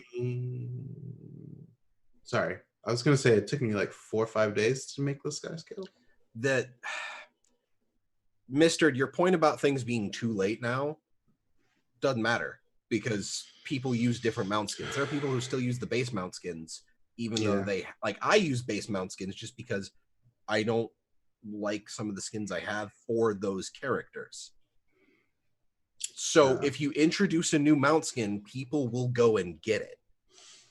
But I don't think it's even on their spectrum, to be honest. And I'm wondering if it's this the old mentality of what we saw from the very get-go kind of has the same mentality of, because I am on the side that gold to gems is a legitimate way to do it. Yes, it is variable, and people are like, well, I could pay more for it, but I'm like, but you could also pay less for it. That's how it works. But the thing with it is, yeah, you're doing it through in-game needs. it's also the same mentality of what we had with precursors. Anything in the world can drop it, so you could play any way you want and earn this thing. Do I think that's a good thing? That's debatable. I would honestly like to see like what we were mentioning here, a collection system. But I think that is that mentality that is stemmed over from the original core game of you could go and play anything in the world and progress towards this personal goal, and it's done lacklusterly through gold to gems. I don't like the gold to gems reasoning though. It's just it's for me. It goes back to like the League of Legends thing I was talking about last week, where you have to grind an intense amount just to get stuff that you want. But you don't. That's the thing. You don't play the way you want. I didn't have to, but I wanted it, so I had to get it somehow. But the problem in the system comes from you either have to invest a shit ton of time or your wallet. So it's not so much you can play how you want. It's when everything's funneling you to pay money in an aggressive way. That's the problem. Because like for mount skins, if there were, I can't speak for everyone obviously, but if there was a way to get mount skins in game versus getting them in gem store, I'd be more inclined to get the ones in the game first. And if there's ones in the gem store I like that like outscaled what I had dramatically, I would probably get those ones. But I didn't have that.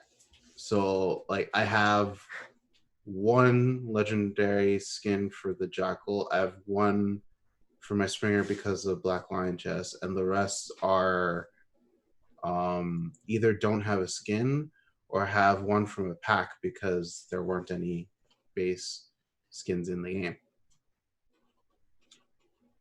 And I know the other argument of you can grind, in real life type thing, but we're just looking at if you solely wanted to get it in through in-game needs, because if you do make enough money, and that's one thing they do rely on. That's what all free-to-play games rely on. Is some call them the whales, but yeah, I think it's just when everything is in the lens of you must go through the gem store.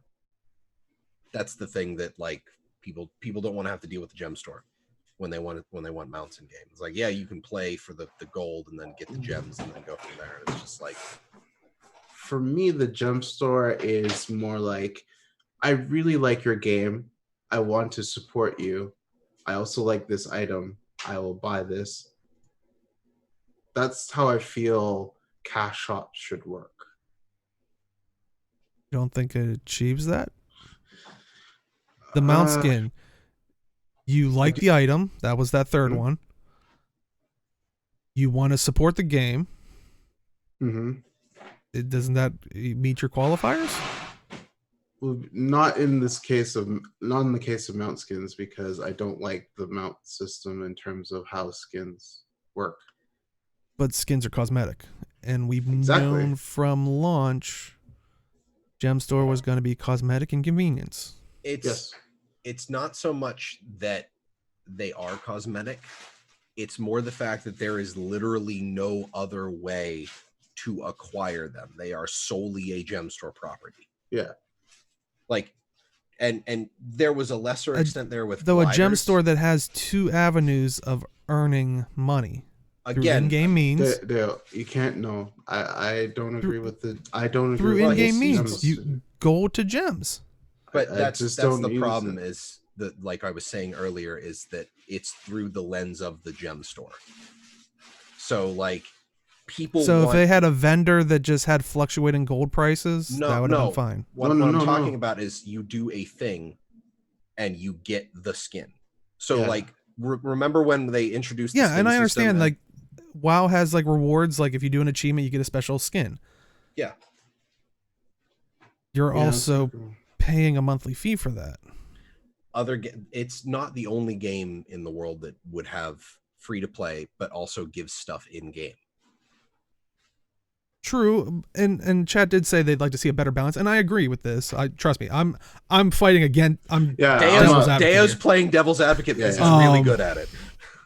But for me, I mean, we've seen charts from the last time. Granted, if you're looking just solely at the mount thing, and I'm just addressing the like balance thing. If you're just looking from the mounts category, yes, there's an imbalance. If you're looking at the other one, but across the board, we have seen that there is a pretty even shake of skins you can get in game. That's perfectly fine. Yes, I agree with that. But I'm talking about mounts specifically because, like with armor, yeah, we have a ton of armor in the game, and I can customize myself properly. But then there's something in the jump store. It's like, oh, cool, this is awesome. It's like, yeah, I don't know, I'll spend $5 on it, whatever. But with mounts, it's like a totally different spectrum for me.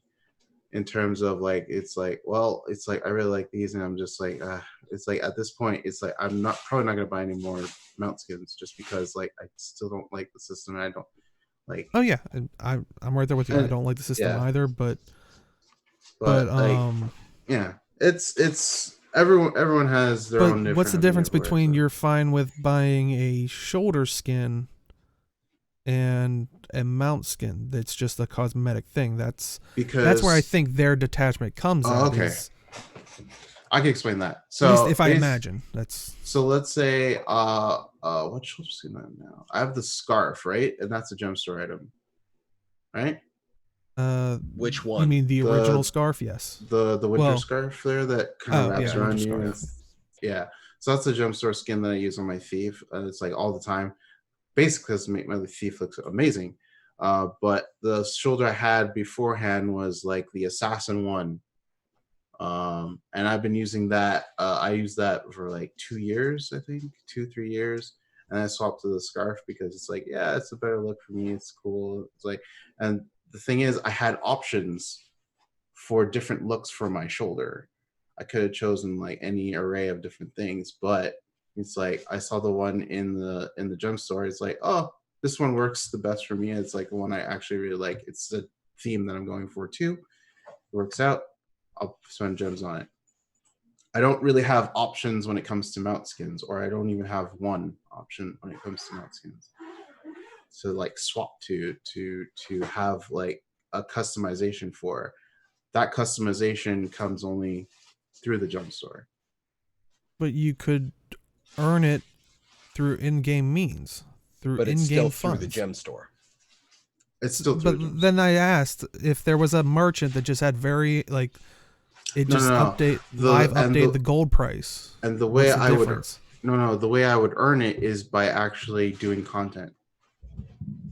But that's what I'm saying. I think this is the problem, is they're stuck in that mentality that was the core Guild Wars 2 mentality that they had with legendaries, where it was like you can get the precursor from anywhere. So it's that diluted, like you don't have to go farm a specific spot, and that's where I was getting at with that was. Oh, I see. You know, you could theoretically. I think that's the old style, and hopefully, maybe because they're shifting cards, very doubtful. Well, it might change, but. Well, in that case, what if they made it so you could sell mount skins on the jump? You could buy mount skins and you could sell them on the trading post. They do that in Black Desert. I mean, with outfits. If it just, instead of just instantly unlocking on your account, it was an item just like any other weapon. Though skin. Black Desert also doesn't it lock price, so they would have to do something like that. Yeah, isn't but it like the trading range of price? Yeah, trading posts varies in range too. But it's like within a certain means. Yeah, so. But that's a free market where theoretically, if there was one person that bought the mount, they could put it in there for 10, however many the max gold amount is. Whereas Black Desert, you could never do that, even if there was only one person that bought the mount. So that's true. I think that's the other trade-off that they decide. Like I said, there's pros and cons to every system. I'm just So would it be? I guess it would still be a free one where like a person can determine their price. People would just be undercutting anyway up to a certain point where everyone's like in agreement. I mean, that happens with just like the way the market works. Yeah. So it happens with legendaries right now anyway. So it's like, I think it's just the bigger problem is that everybody compares it to the rest of the skins in the game. And it's just like, there are literally no mount skins in the game other than the base one.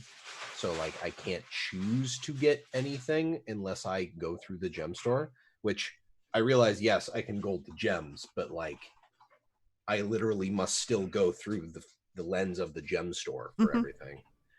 Whereas like I can get the Ancient Boreal set through the game, and they're cool weapons that I have to work for, and then I get the weapon. Yeah, sure, it comes out of a vendor, but like for some of them, but like I did the work to get the stuff to do it, and it's not me opening up the Black Lion trading post to get stuff. And Chad is bringing up a good point, but like they should realize that in-game achieved cosmetic is actually prolongs the gameplay, and I think we were even talking about that during pre-show, was the worry of that stuff. But then we had the backlash of, and I agree with some of the backlash of, they had the Visage of Connor helmet, which was a very low drop chance behind a meta. Once again, I agree with how difficult that was. That was an in-game earnable thing that could have easily been thrown in the gem store. And it was just proven to be hard. If people aren't willing to do something that is that low of a chance to get, at least from that standpoint, I mean, I feel like that's a different issue. I think that's just people wanting the skin. They just want it. Well, to be honest, I feel like the Visage of the Connor is kind of one of those kind of bad item drop design choices. But it's like invisible shoes, right? It's like a super rare drop, I would assume. I think. I don't know. I actually don't know how often that drops worldwide, but I don't know. It feels like the sense of instant gratification is kind of the standard in today's game. So like you would have it, either people want to do like an X amount of time to get said item, or they just want to buy it. I don't mind grinding things out and earning them. I don't mind doing collections to earn things. Yes, time gating sucks, but I don't mind time gating unless it's like a month. Like you get, and I think you only get the recovered char artifact once a day. So like it's a low drop rate out of the recovered char artifact behind a 2-hour meta. One meta, yes. 4 metas that take 2 hours to complete with the gate. Oh wow. Yeah. Okay, that bad. I didn't know it was that bad. I haven't done like I said, it wasn't a perfect system, but this is some of those techniques that other MMOs implement. That reminds me of raids. You would once a week, at least that changed with once a day, I believe. But I remember raids, you didn't get your drop in like WoW or something. You didn't get to go back in for loot, early on. You waited a week. Like, I wonder if they should implement like I said, I'm not saying that's a perfect system. Like I think they kind of solved it in a different scenario. So with raids, if you didn't get a drop that you want, you get currency, and you just kept doing raids until you had enough currency to buy the things you wanted. They probably could do something the same. And we've seen them implement that with the Black Lion chest. They did the statuettes, and like they're adding the fail safe end line to it, but there's no fail safe for this Connor thing.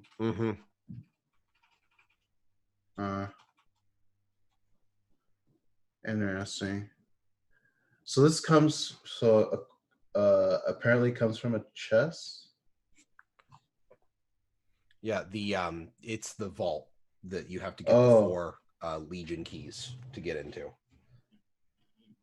Have I? I don't think I have done it. I don't think I've done it. That's why. You should go in and see if first time you get the helmet. I don't want to piss people off.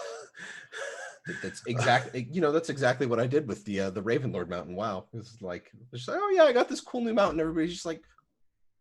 Where was that story last week when I think it was you and Arlie hating me for taking the hunter cat and stuff? Oh no! Where was that? Where was that conversation to lessen the blow? He wasn't there. You take it. I was hating on you because you walked up next to him with it out. Oh, okay, fair enough.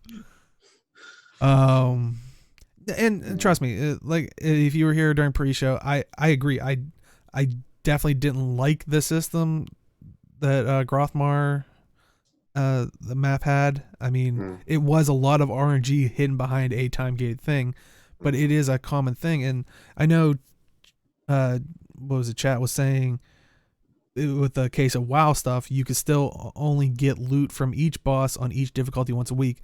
Yeah, but does that equate to once a day thing that you would have from running the stuff? Because I wonder if the keys weren't supposed to be sellable at first or something.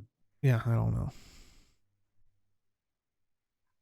But like I said, once again, this is another big conversation for another video. We'll never.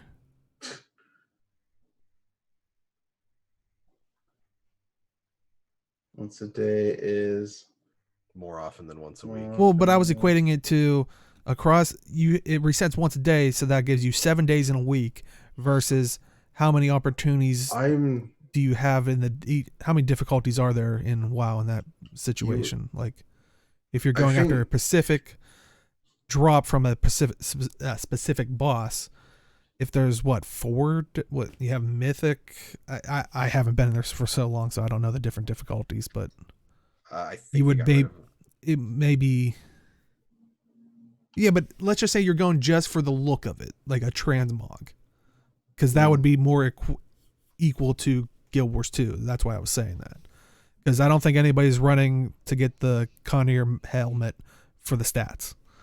I don't think there are. Is it stats? I think it's just I was gonna say I didn't know if it dropped as a skin or it was like a rare item, but yeah. Oh, each has different. Well, WoW screws everything up as per usual. Yep.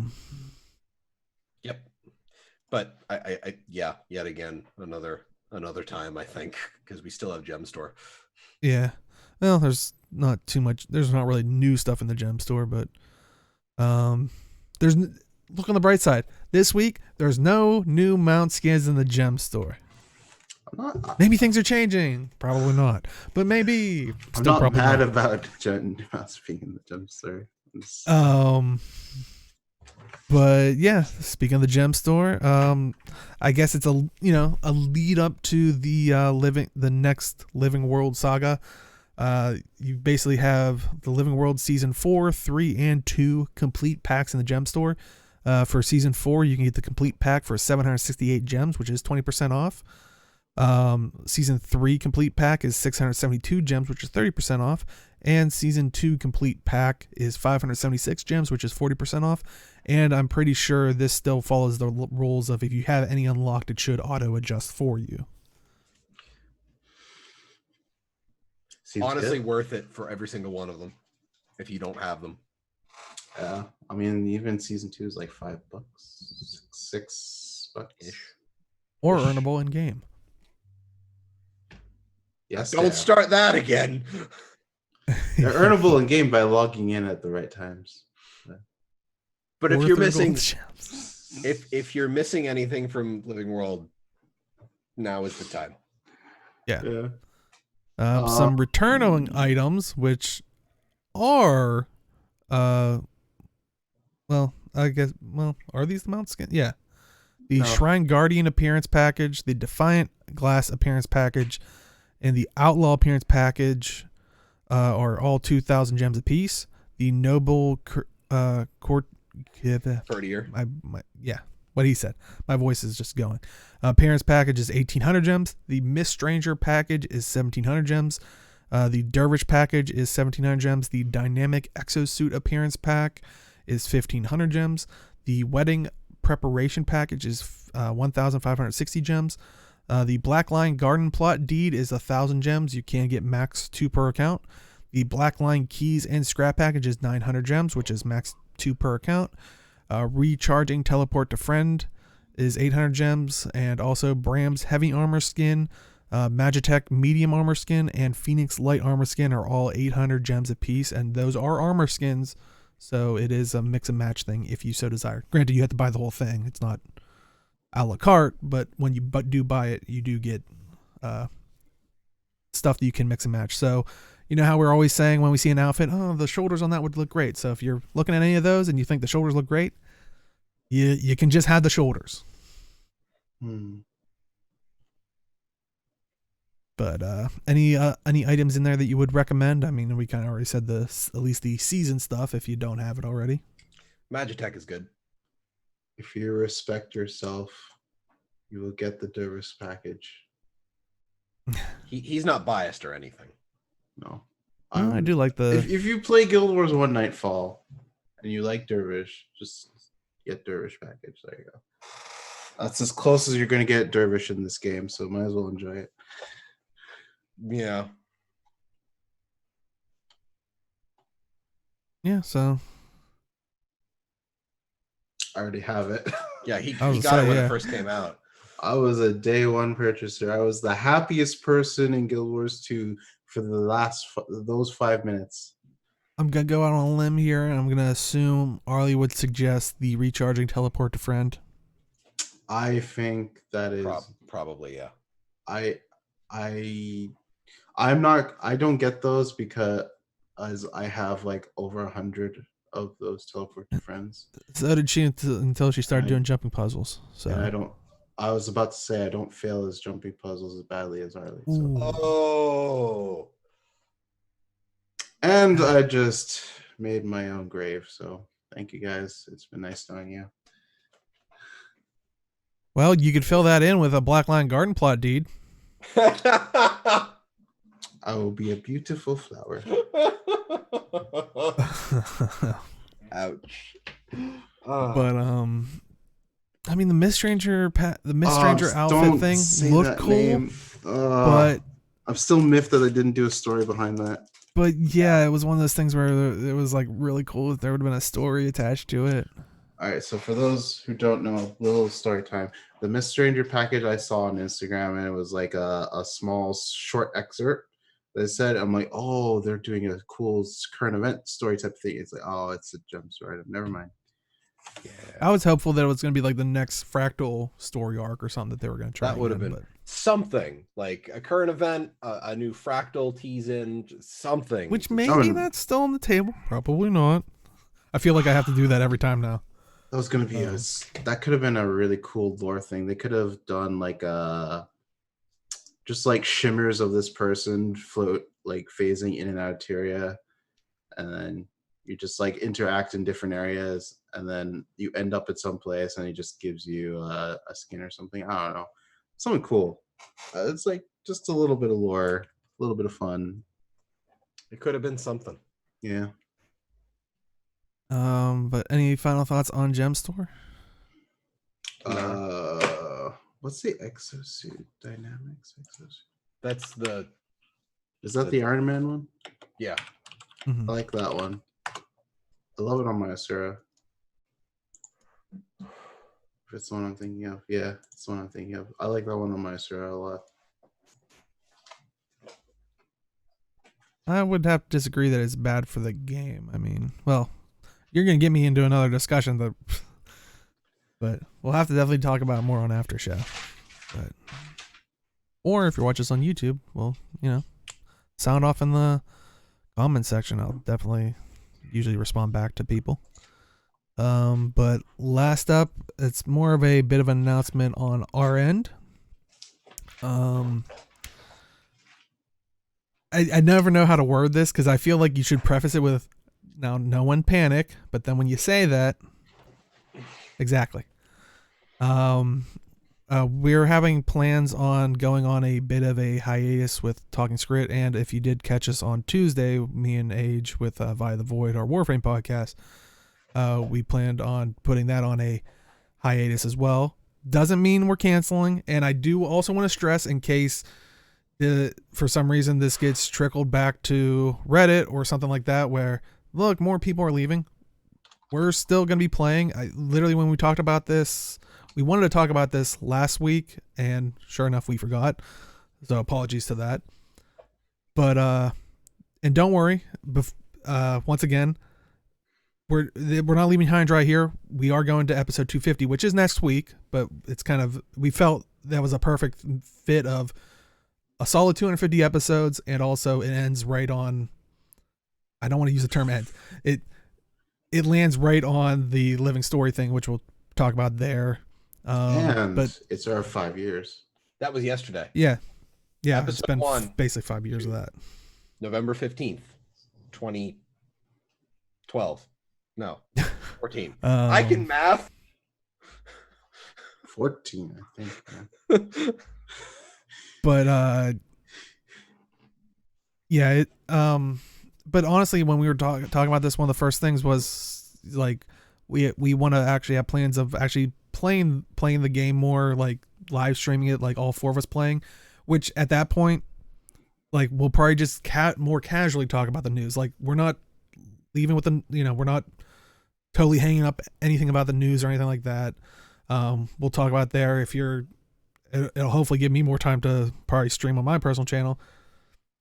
Just like pre-show and after show here, I'll talk about any game I know knowledge of, or if I don't, feel free to enlighten me on it and talk about it. But, it isn't one of those things of like we're removing ourselves from Guild Wars 2. It's and I mean, I think we even slightly started like even throwing around ideas of doing smaller news things throughout the week of like if there's a big topic to be like, hey, this is happening, what's your thoughts, like type thing. So it'll be shorter, smaller things. We're still gonna stream. It's just not gonna be one like super huge long stream.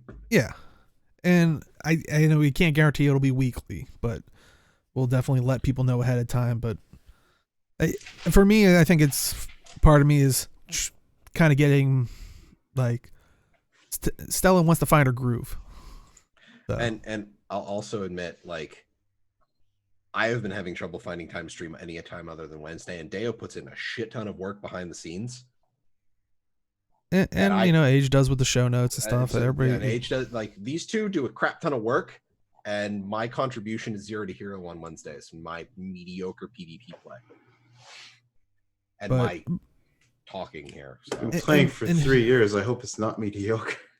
I'm not. And who knows? The hiatus, it might only last till the next Living Story thing, and we really don't know. It's just until we feel recharged. I mean, I guess like you guys said, we're coming up to our 5. We just did 5 years of pretty much every week. I think. In all honesty, I think leading up to that, when it was still like Ixter was running the stuff, maybe we didn't do weekly. I don't really remember. Probably pretty close when. But oh man. But then I think besides that, there's been like a handful, like maybe 2 or 3 times where we actually straight up had to cancel something. I think it was like it is definitely not no more talking Skritt. It's hiatus talking Skritt. Where, and like I said, and like I want to reiterate, we're still gonna be playing the game. It's not like we hate the game, we're out of here. Like, no, I'm super excited for the Living Story. Like, and QED, you might have missed it. We're still gonna stream, but it's probably gonna be us playing the game and just talking. Yeah, a weird concept, I know. But so we're still gonna be here. We're still gonna talk about stuff, just not so much the structured news podcast kind of deal. Yeah. That way Deo doesn't have to keep bringing up Ryan Reynolds and Chris Pratt movies. Oh, he'll still do that. Yeah, but he can do it on the fly as opposed to being forced to come up with the intro every week. Yeah. We'll do it. But yeah, we just kind of want to throw that announcement out there. Like I said, it's not happening. We're still doing next week, which will round out to 250 episodes, which we felt was a good temporary cutoff point of a good hiatus spot. So it's going to be split screen gameplay. We have been considering that because I was looking. Well, we were looking at different modes of it. I'll talk about it. Yeah, I'll talk about it during after show because that starts getting technical things. But and I see Arlie's saying in there, and like if there's stuff going on we don't want to talk about for whatever reasons, we won't feel like we have to cover it. Yeah.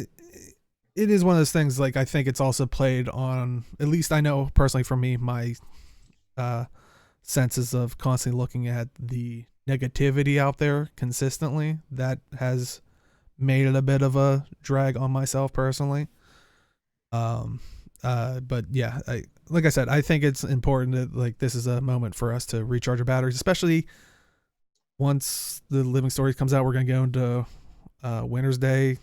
We're gonna probably get a good 2 months ish of a break. So I don't know. Hopefully you guys stick with us. Like I said, it definitely doesn't seem permanent at this point, and I don't think we're going dark. We're still going to try to put up content. I mean, I kind of, as an example, if you want to check out myself and Age's Race and Warframe, of kind of just like fun little content that we might want to throw out there that's not even news related, but also try to do news stuff. But yeah, before I keep waffling on, but we'll continue to answer any concerns or questions. And you know, if you're watching on YouTube, once again, we greatly appreciate everything.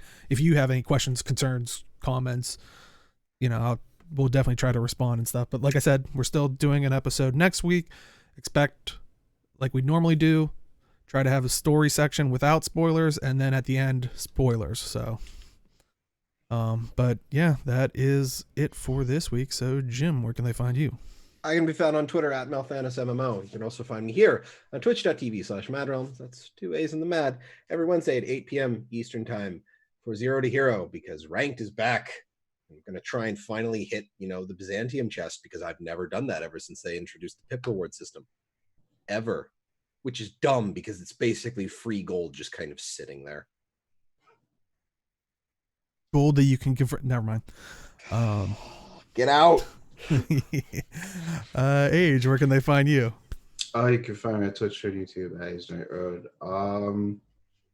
I'm in overtime right now. I'm struggling to stay awake, to be honest. Right now I've done like 12 extra hours, but I guess I'll be picking up streaming more during the holidays.